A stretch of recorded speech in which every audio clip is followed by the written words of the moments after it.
harder. It's a microphone. Mr. Cameraman. Ready? Down, action.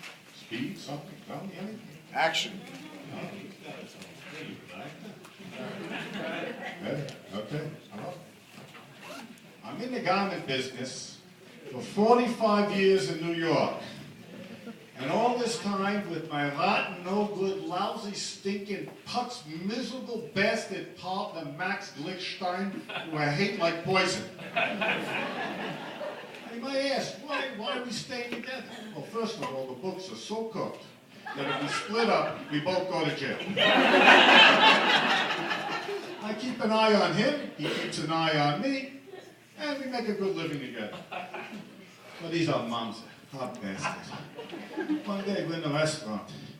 He says to me, Mitch, by the way, my real name is Mendel, but the buyer from Burdines wouldn't buy from a guy named Mendel. So they changed it to Mitch. Mitch, what a stupid name. Name a hamster, Mitch, not a person. Anyway, they bring him a steak. He takes a steak, he takes a piece, he cuts it off, he puts it in his pocket.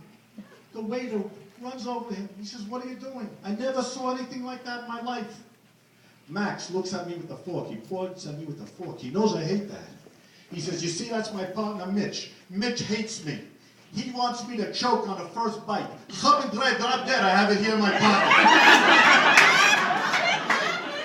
It's been this way for years. One day, he storms right into my office. He says to me, are you stuffing Shirley, the secretary? I say, absolutely not. He says, Max? He says, Mendel? Mendel, when he's serious, he calls me Mendel. He says, don't lie to me. Are you having sex with Shirley, the secretary? I said, I'm incredulous. I said, absolutely not. I'm not having sex with Shirley, the secretary. He says, are you sure? I says, I'm sure. He says, okay, then you fire her.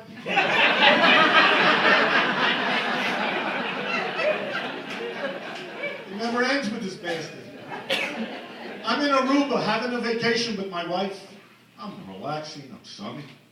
All of a sudden, I get an emergency phone call from this bastard Max. He says, oh, Mitch, I don't know what to do. I don't know what to do. There's 27,000 cash dollars missing from the safe. What should I do? I tell him, put it back. That's what you should do.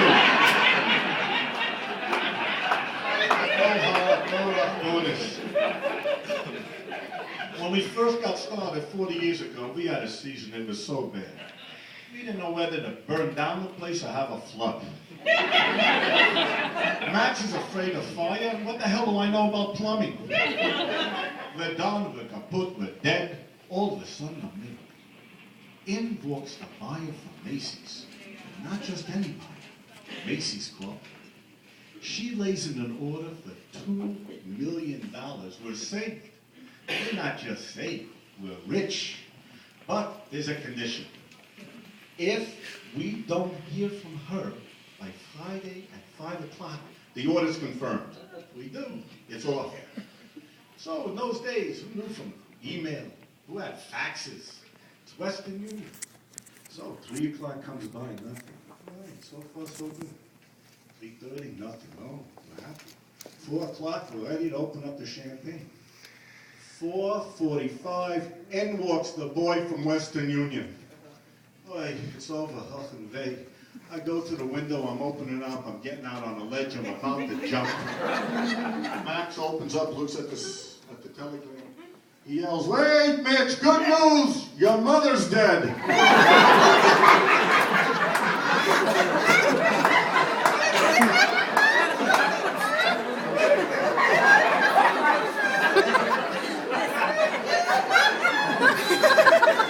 Back in the old days, when we were young, we had a gorgeous secretary. And, you know, both of us were sleepy with her. One day she turns up pregnant. She doesn't know who the father is, but she's sure it's either me or Max the bastard. So what do we know? You couldn't have an abortion in those days. It was illegal. Who knew from Roe? Who knew from Wade? So we figured we have a plan. We'll wait till she's ready to have a baby. She'll keep working. And then when she's ready to have the baby, we'll send her down to Miami. She'll give birth. We'll decide what to do then. Well, come time, Max takes her down to Miami. She has twins. One of them dies. Max calls me up. He says, Mendel, the secretary had twins. Mine died. What should I do with yours?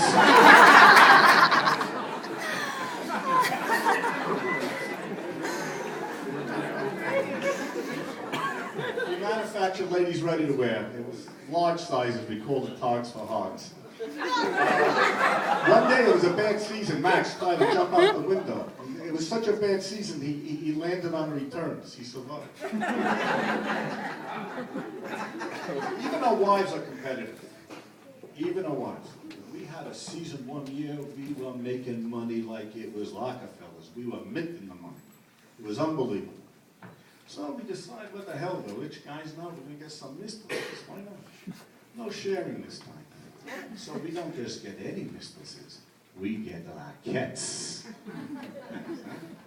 So all of a sudden, the vote, my wife finds out. She finds out we have mistresses, she finds out they're raquettes. She comes home, I come home, she says to me, all right, I know all about the raquettes and you and Max with the mistresses. She says, I want to go down to Radio City, I want to see these raquettes.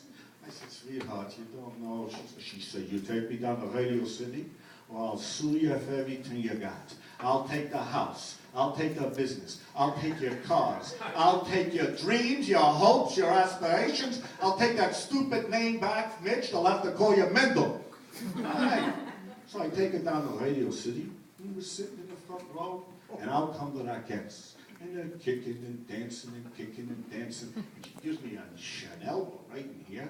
And she says, all right, which one of them is your mistress? I said, sweetheart, you don't want to know which one is my mistress. She gives me a look that could freeze a volcano. She says, what have I got to lose? All right, you see, the redhead, third from the right, that's my mistress. She looks. She says, okay, which one is Max's mistress? What do I got to lose now? See, the one, the blonde, thick from the right, that's Max's mistress. She looks at the blonde. She looks at the redhead. She looks at the blonde. She looks at the redhead. She leans over to me. She says, you know something? Our mistress is much prettier.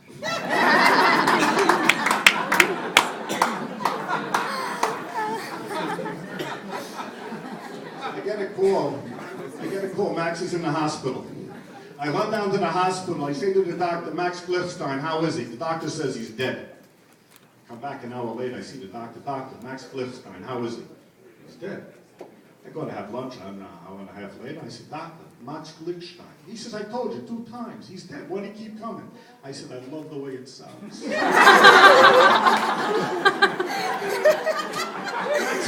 Max died in his bed in Boca Raton in the arms of a 23-year-old stripper from Club Cheetah. He passed away. We went to the funeral. It was packed, wall to wall. You couldn't get a seat, standing room only. Everybody wanted to make sure this bastard was dead. So the rabbi does the prayers, he does the Kaddish, whatever. Now he wants to get a eulogy. Nobody wants to stand up and say word. You know, it was. You know, after all, they don't speak bad about the dead. So the rabbi looks at me, he says, Mendel, please, come up, say a few words about Max. What am I going to do? I get up, look at his first wife, his second wife, his third wife is already at the attorney. Then pause. Finally, I gotta say something. I say, Max Glifstein, his brother was much worse.